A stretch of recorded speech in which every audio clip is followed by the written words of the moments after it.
In today's video, I will be teaching you guys how you guys can unarchive your post on Instagram. So it's pretty simple, follow the step. And before I show you the step, if you guys are new to our channel, hit the subscribe, let's move on. So to unarchive your post, first you need to go on your Instagram profile.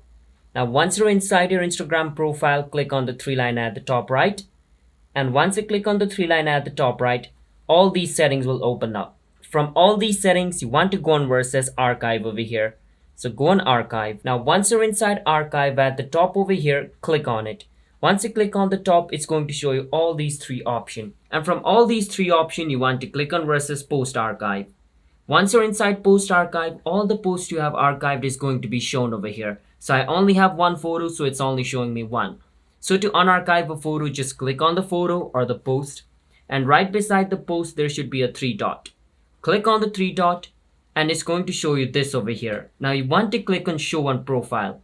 Show on profile basically means unarchive. So click on show on profile and wait for some time, and once the post is removed from over here, it has basically been unarchived, and as you guys can see, you can see the photo in my profile.